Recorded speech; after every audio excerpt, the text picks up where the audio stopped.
Hello students, welcome to Educate. We are going to study chapter number 12 of class 12 physics. The chapter name is atoms. So here, basic idea about atoms, we have already studied different types of models like J.J. Thomson model, plum pudding model, etc. etc. We have studied in lower level. So here, we will study some concepts of standard level. Some basic points are given here. If you remember, like Rutherford, a former research student of J.J. Thomson, was engaged in experiment on alpha particles emitted by some radioactive elements. In 1906, he proposed a classical experiment of scattering of these alpha particles by atoms to investigate the atomic structure. This experiment was later performed around 1911 by Hans Geiger and Hans Marsden, who was 20 years old student and had not yet earned his bachelor degree. The details are discussed in section 12.2. The explanation of the result led to the birth of Rutherford's planetary model of atoms, also called the nuclear model of the atom. According to this, the entire positive charge and most of the mass of the atom is concentrated in a small volume called the nucleus, with electrons revolving around the nucleus just as planets revolve around the sun. Rutherford's nuclear model was a major step towards how we see the atom today. However, it could not explain why atoms emit light of only discrete wavelengths.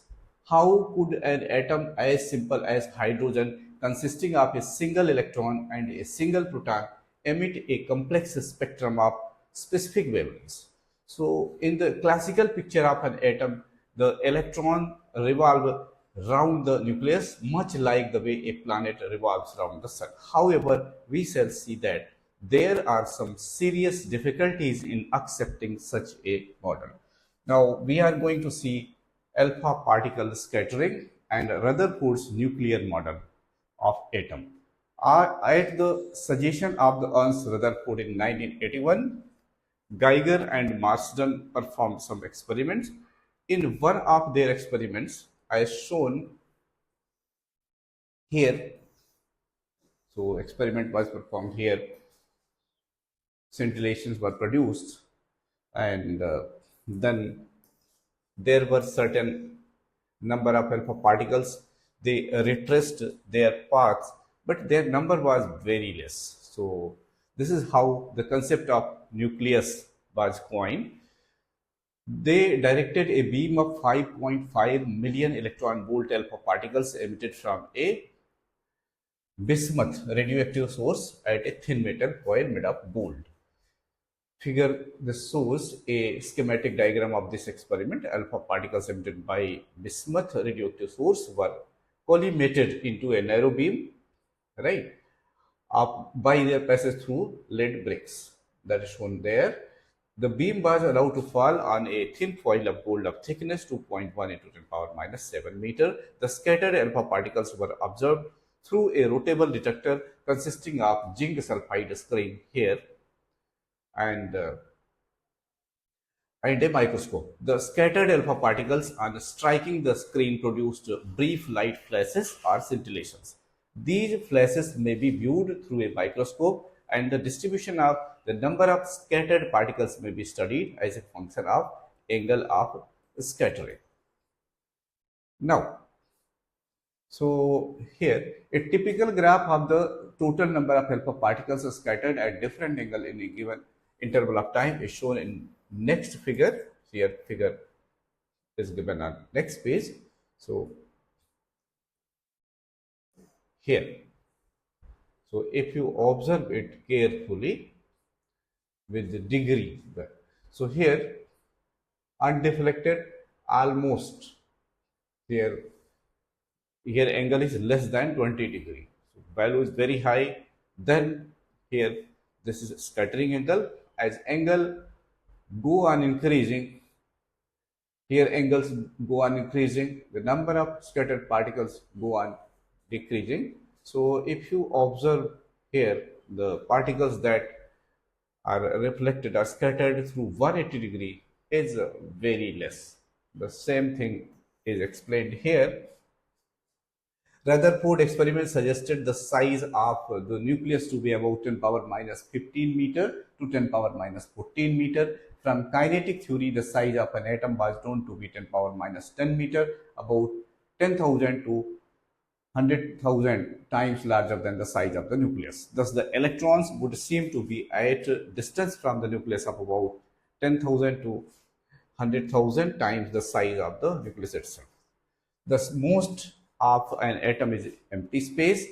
With the atom being largely empty space, it is easy to see why most alpha particles go right through thin metal foil, means the deflection is very less.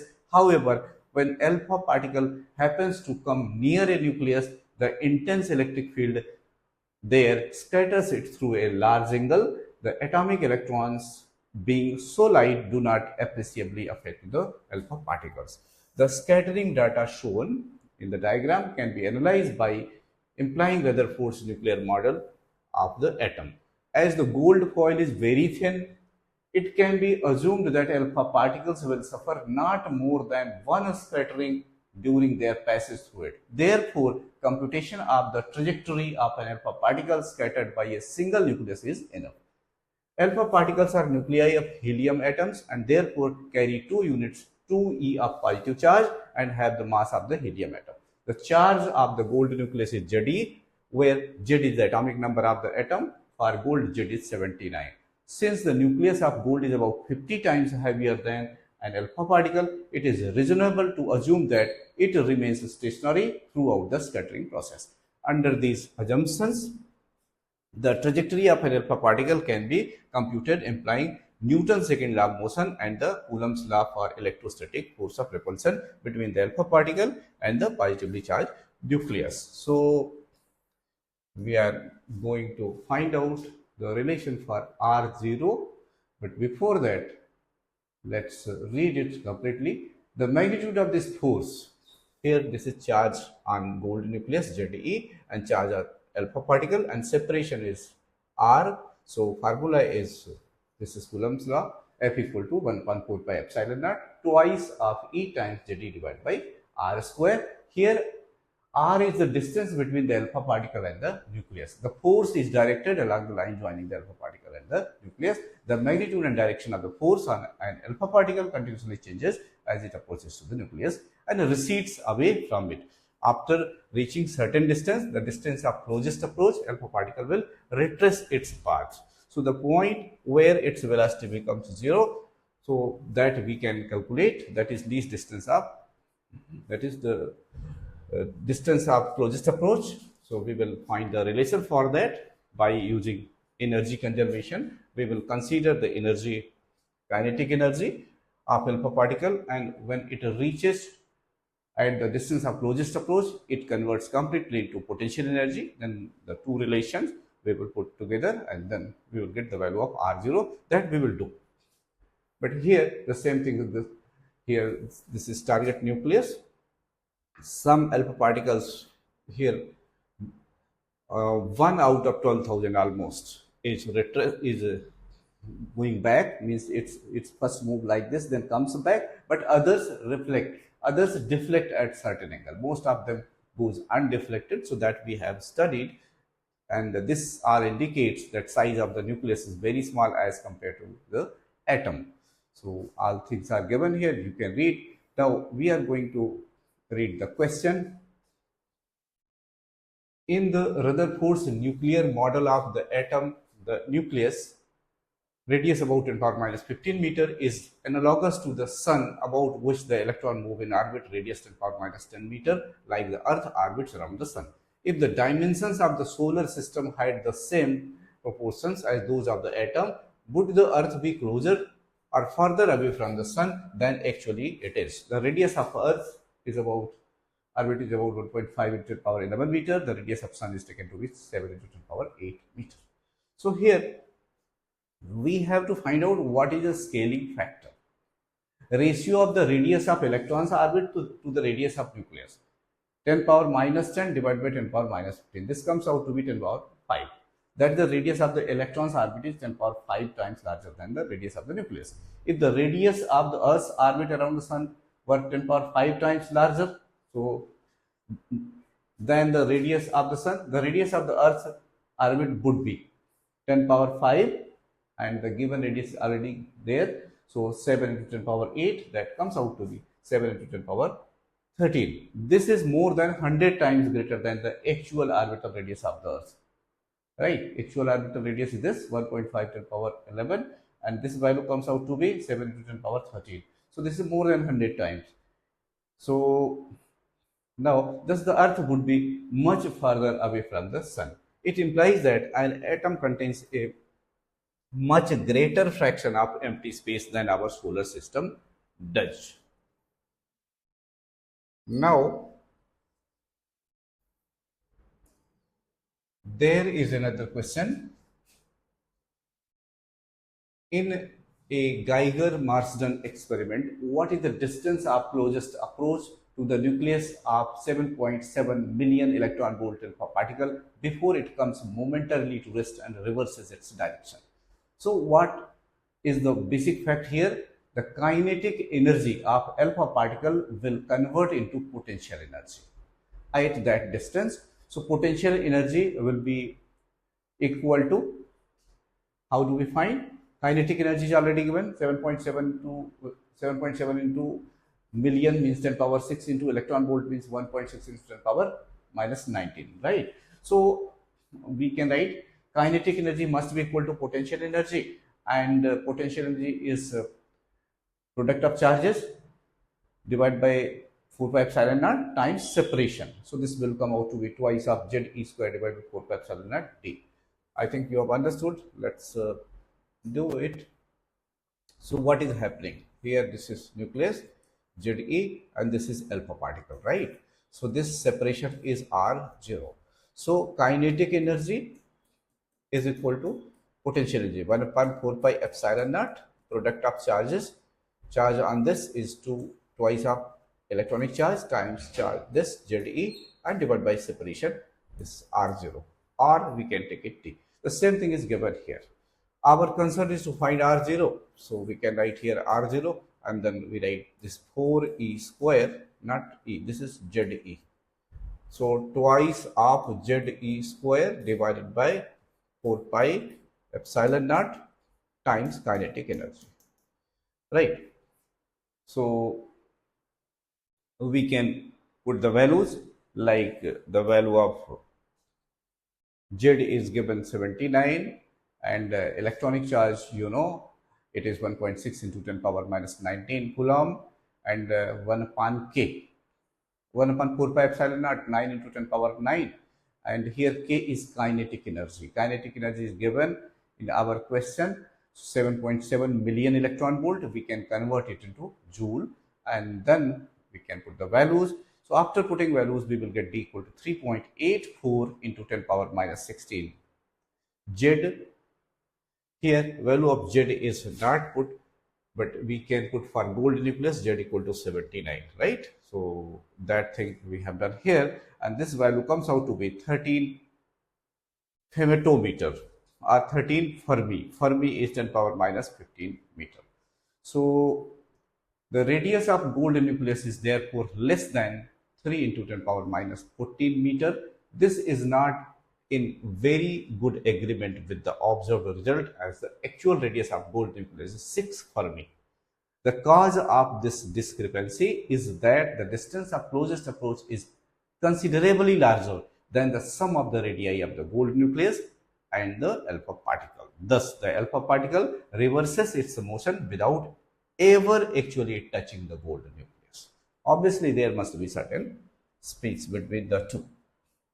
Now, we are going to see electron orbit. The situation is simple. Here, this is nucleus, this is electron orbit. So charge on nucleus is say ZE, here charge on electron is this. So centripetal force must be equal to force of attraction. So same thing is given here. If we consider hydrogen atom, then definitely one electron will be there, one proton will be there. So here we are going to see the same picture. So here Fe equal to Fc, Fc centripetal force, that is mv square upon r, and electrostatic force will be E square upon 4 pi epsilon naught r square. Right. Now,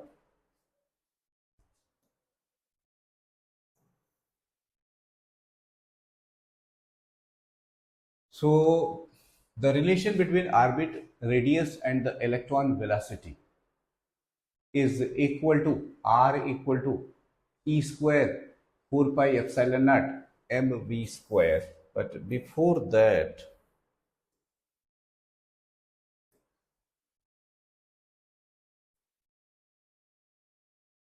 up to here you have understood that Fe equal to Fc, and that gives E square divided by 4 pi epsilon naught r square mv square upon r.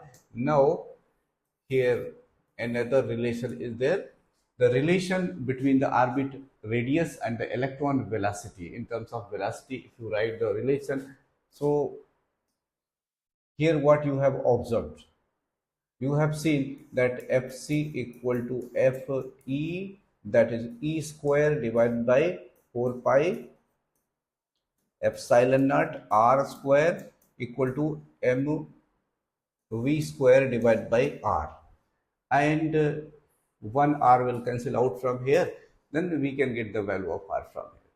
So we get this relation, r equal to E square divided by 4 pi epsilon naught mv square.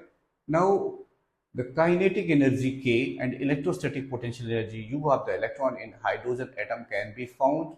So kinetic energy will be half mv square, and from here we can get half mv square. So mv square we can take this and we put half c square upon 4 pi epsilon naught. So twice of that. So this will give E square upon 8 pi epsilon naught r. And if we find potential energy, that will come out to be minus E square divided by 4 pi epsilon naught r. What do you observe?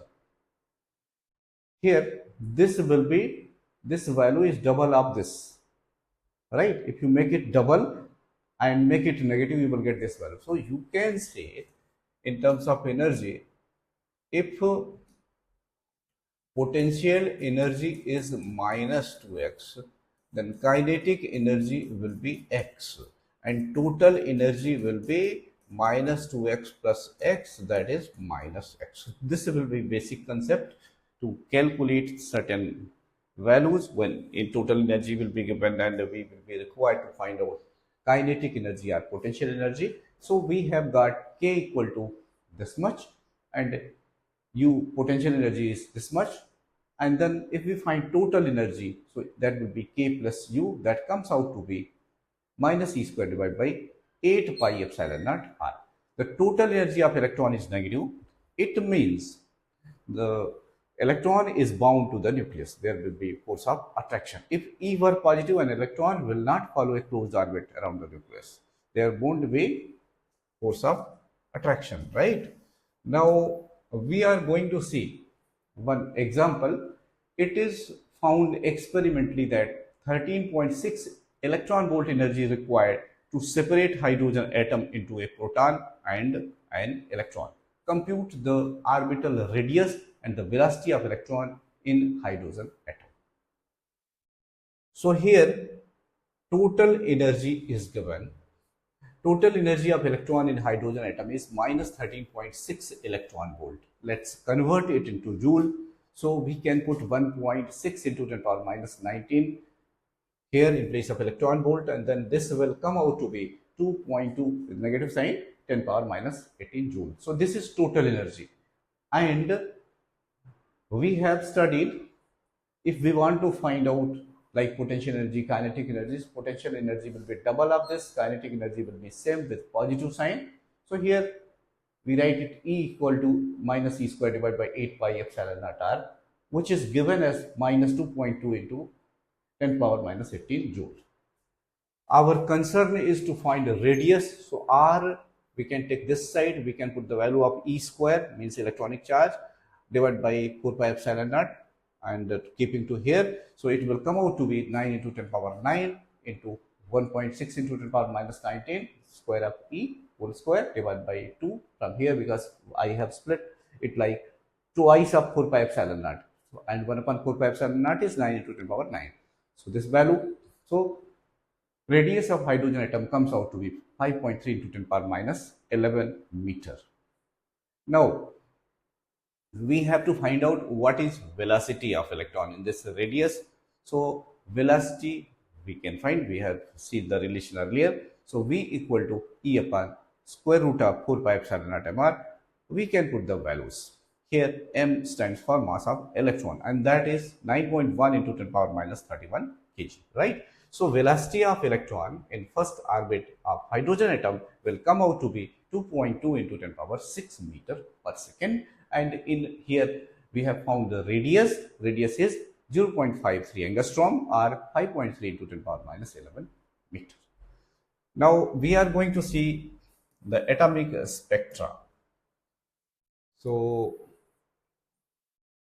here a different type of series are shown when there is transition of electron from different energy levels. Then different type of series are obtained, like Lyman series, Balmer series, Paschen series. So basics of these series you will study later. Here different levels are there, although they will become closer as you move ahead. So energy of nth orbit will be given by minus 13.6 divided by n square electron volt, right? So here n equal to 1 we put, so this energy will become minus 13.6 electron volt. Then we can write here n equal to 2. So second energy, this 13.6 divided by 4, similarly we can get. And if transition is taking place, so suppose for here electron is coming from higher level, in that case we will get Lyman series, and then this will be in ultraviolet region. Then here if transition taking place in second one, we will get Balmer series. Similarly, if in third level transition is taking, then this will be Paschen series. Similarly, other series will be obtained, and that you can see. Also you will see certain spectra, that is absorption spectra, where there will be dark lines. Now we are going to see some points about Bohr's model. Here there is one basic concept.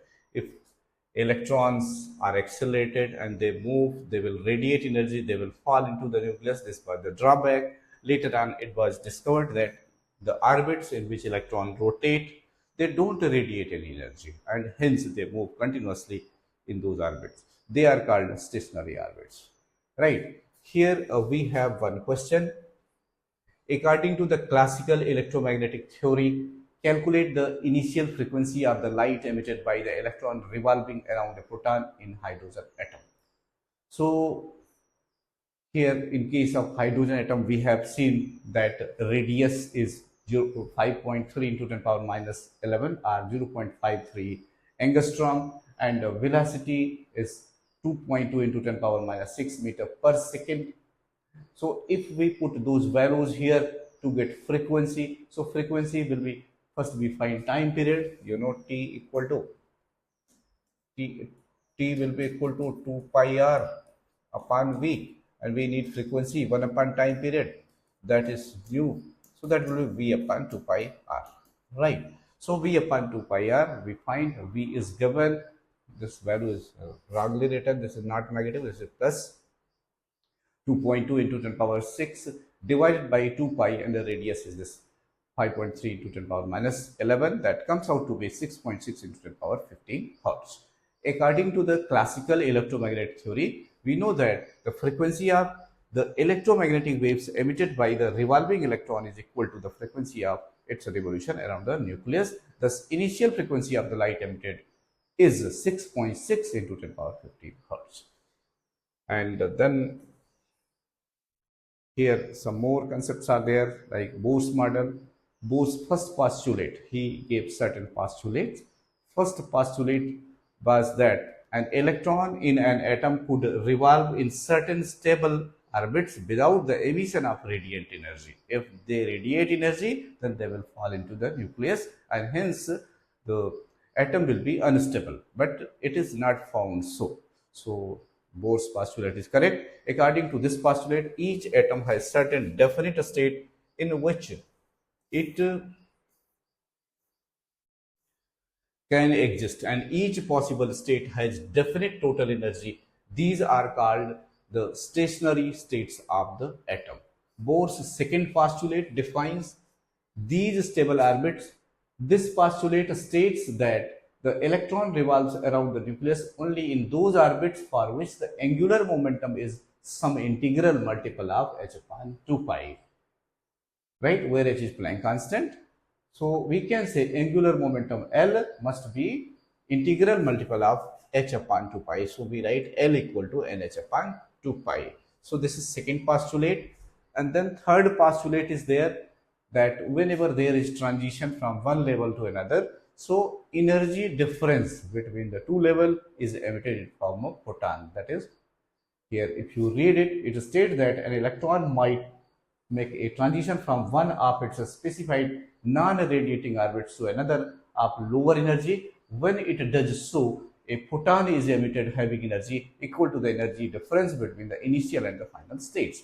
The frequency of the emitted photon is then given by h nu equal to Ei minus Ef, where Ei and Ef are the energies of the initial and final states, such that Ei must be greater than Ef. Now we are going to find out the expression for radius of nth possible orbit. So it is given by n square upon m h upon 2 pi whole square 4 pi epsilon naught E square. And total energy of the electron in stationary states of the hydrogen atom can be obtained by substituting the value of initial orbit.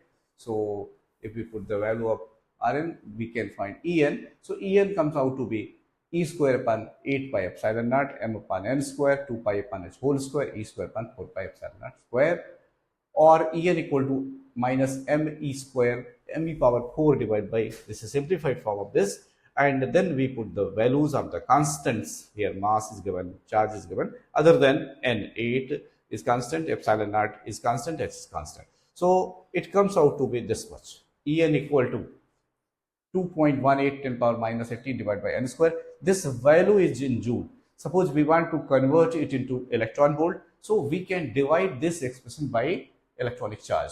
So that gives En equal to minus 13.6 divided by n square electron volt.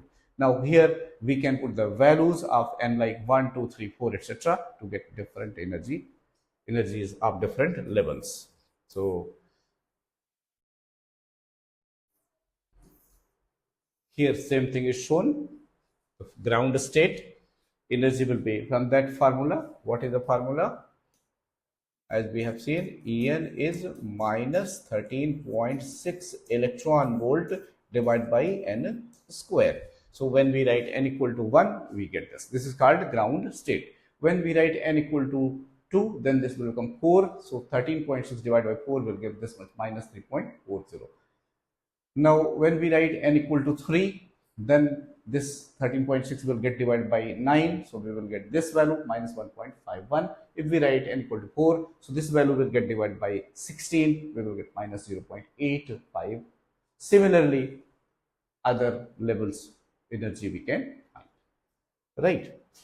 Now, if there is transition, then energy difference. Suppose transition is taking place from this level to this level. So we have to find out the energy difference, like minus 3.40 minus 13.6.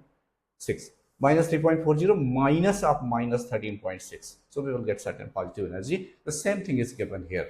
Different transitions are shown, different values are shown. You can calculate.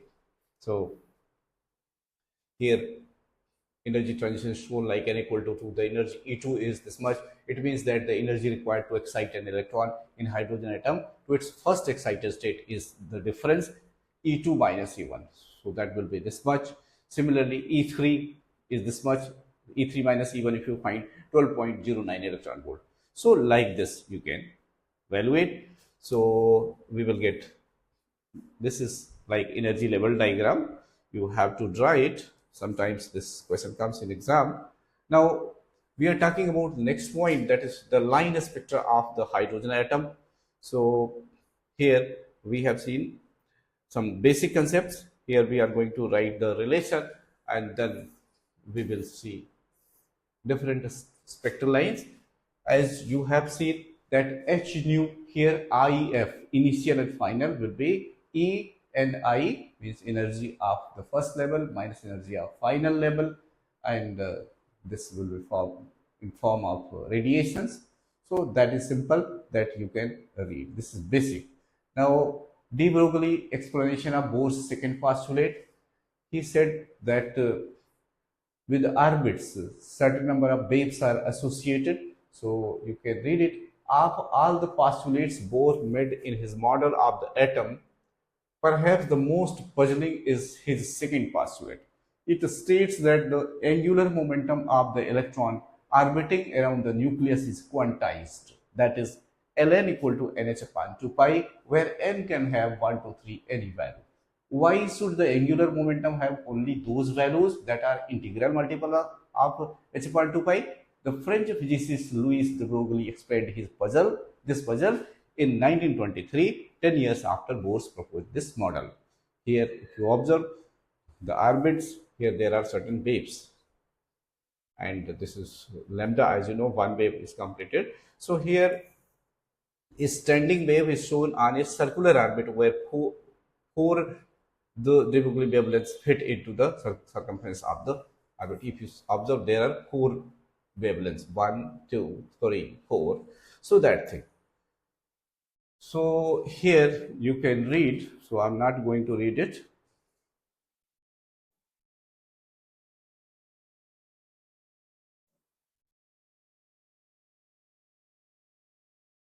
Here there is condition from de Broglie that circumference will be integral multiple of wavelengths. So 2 pi Rn equal to n lambda. If you consider n equal to 1, then first orbit, then it will can accommodate one wave. Similarly, if you write here 2, it means 2 waves will be accommodated, and so on. Right? If you consider 4, and in that case 4 lambda, that is shown in the previous picture also, as you have seen. Now, you know very well that lambda is given by h upon p. So we can write in place of p, we can write mv, nth velocity of nth orbit, so 2 pi rn equal to nh upon mvn, or we can say, we can write mv n rn equal to nh upon 2 pi, the same concept, that angular momentum is integral multiple of h upon 2 pi. Now, here some basic points are given, but before that, let's see the limitations. The Bohr model is applicable to hydrogenic atoms, means hydrogen-like atoms. It cannot be extended over to mere 2 electron atoms such as helium. The analysis of atoms with more than 1 electron was attempted on the lines of Bohr's model for hydrogenic atoms, but did not meet with any success. Difficulty lies in the fact that each electron interacts not only with the positively charged nucleus but also with all other electrons. The formulation of Bohr model involves electrical force between positively charged nucleus and the electrons. It does not include the electrical forces between electrons which necessarily appear in multi-electron atoms. While the Bohr's model correctly predicts the frequencies of the light emitted by hydrogenic atoms, the model is unable to explain the relative intensities of the frequencies in the spectrum. In emission spectrum of hydrogen, some of the visible frequencies have peak intensity, others are strong. Why? Experimental observations depict that some transitions are more favored than others. Bohr's model is unable to account for the intensity variations. Bohr's model presents an elegant picture of an atom and cannot be generalized to complex atoms. For complex atoms, we have to use a new and radical theory based on quantum mechanics, which provides a more complete picture of the atomic structures. And here, hydrogenic atoms, means hydrogen-like atoms, are the atoms consisting of a nucleus with a positive charge plus Jd and a single electron, where Z is the proton number. Examples are hydrogen atoms, singly ionized helium, doubly ionized lithium, and so forth. In these atoms, More complex electron-electron interactions are non-existent. So we have seen the basic points of the chapter. Now let's see the summary. Atom as a whole is electrically neutral and therefore contains equal amount of positive and negative charges. Atoms as a whole is electrically neutral and therefore contains equal amount of positive and negative charges. In Thomson model, an atom is a spherical cloud of positive charge with electrons embedded in it. In Rutherford's model, most of the mass of the atom and all its positive charge are concentrated in a tiny nucleus, typically 1 by 10,000 the size of an atom, and the electrons revolve around it. Rutherford nuclear model has two main difficulties in explaining the structure of the atom. It predicts that atoms are unstable because the accelerated electrons revolving around the nucleus must spiral into the nucleus. This contradicts the stability of the metal. It cannot explain the characteristic line spectra of atoms of different elements. Then atoms of most of the elements are stable and emit characteristic spectrum. The spectrum consists of a set of isolated parallel lines termed as the line spectrum. It provides useful information about the atomic structure. And to explain the line spectrum emitted by atoms as well as the stability of atoms, Niels Bohr proposed a model for hydrogen-like atom or hydrogenic single electron atoms. He introduced three postulates and laid the foundation of quantum mechanics. Number one, in a hydrogen atom, an electron revolves in a certain stable orbits called stationary orbits without the emission of radiant energy.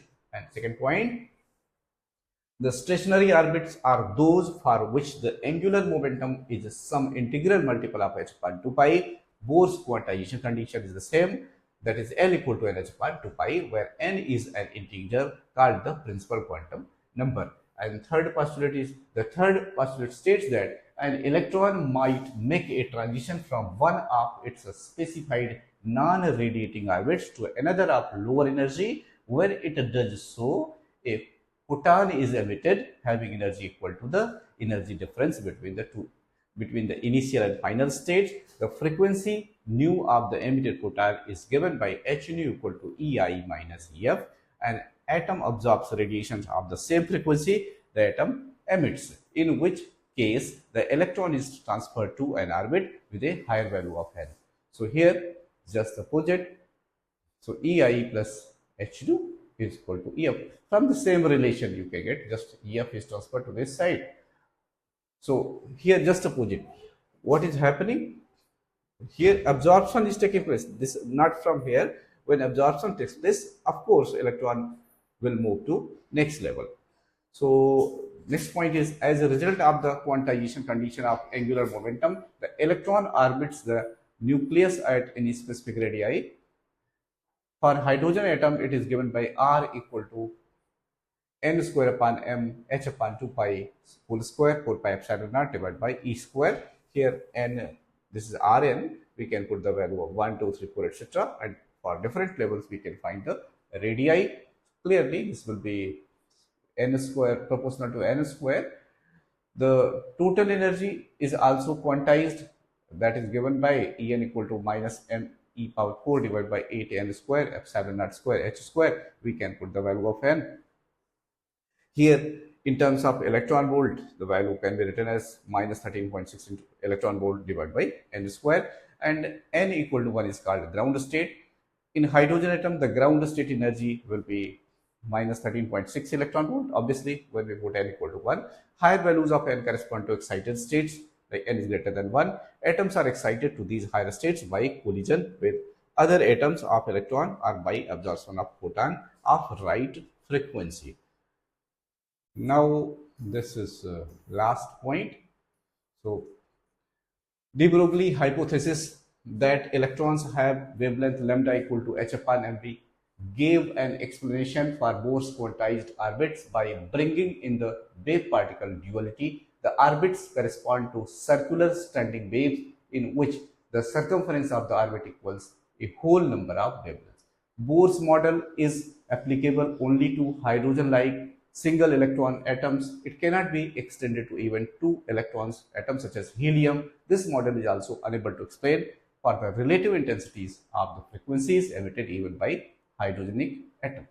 Now there are certain points that you must consider. Let's see. Both the Thomson's as well as the Rutherford's model constitute an unstable system. Thomson's model is unstable electrostatically, while Rutherford model is unstable because of electromagnetic radiations of orbiting electrons. What made Bohr's quantize angular momentum? Second postulate, and not some other quantity. Note, if h, Planck constant, has dimensions of angular momentum, and for circular orbits angular momentum is a very relevant quantity, the second postulate is then so natural. The orbital picture in Bohr's model of the hydrogen atom was inconsistent with the uncertainty principle. It was replaced by modern quantum mechanics, in which Bohr's orbits are regions where the electron may be found with a large probability. Unlike the situation in the solar system, where planet-planet gravitational force are very small as compared to the gravitational force of the sun on each planet, because the mass of the sun is so much greater than the mass of any of the planets, the electron-electron electric force interaction is comparable in magnitude to the electron nucleus electrical force, because the charges and distances are of the same order of magnitude. This is the reason why the Bohr's model with its planet-like electron is not applicable to many electron atoms. And then comes Bohr laid the foundation of the quantum theory by postulating specific orbits in which electrons do not radiate. Bohr's model includes only one quantum number n. The new theory called quantum mechanics supports Bohr's postulate. However, in quantum mechanics, more generally accepted, a given energy level may not correspond to just one quantum state. For example, a state is characterized by four quantum numbers like n, l, m, and s, right? But for a pure Coulomb potential, as in the case of hydrogen atom, the energy depends only on n. In Bohr's model, contrary to ordinary classical expectations, the frequency of revolution of an electron in its orbit is not connected to the frequency of spectral line. The latter is the difference between two orbital energies divided by h. For transition between large quantum numbers n to n minus 1, when n is very large, however, the two coincides as expected. And the last point is Bohr's semi-classical model based on some aspects of classical physics and some aspects of modern physics also does not provide a true picture of the simplest hydrogenic atoms. The true picture is quantum mechanical affair, which differs from Bohr's model in a number of fundamental ways. But then, if the Bohr model is not strictly correct, why do we bother about it? The reasons which make Bohr's model still useful are, there are certain reasons, let's see them, and then chapter will get over. So we will do numericals. After that, the model is based on just three postulates but accounts for almost all the general features of the hydrogen spectrum. The model incorporates many of the concepts we have learned in classical physics. And last point is the model demonstrates how a theoretical physicist occasionally must quite literally ignore certain problems of approach in hopes of being able to make some predictions. If the predictions of the theory or model agree with the experiment, a theoretician then must somehow hope to explain away or rationalize the problems that were ignored along the way. This is how the chapter is over. You have understood the basic points. Now, these things means the questions given in the exercise we will study in next video. Thank you for watching. Team Educate.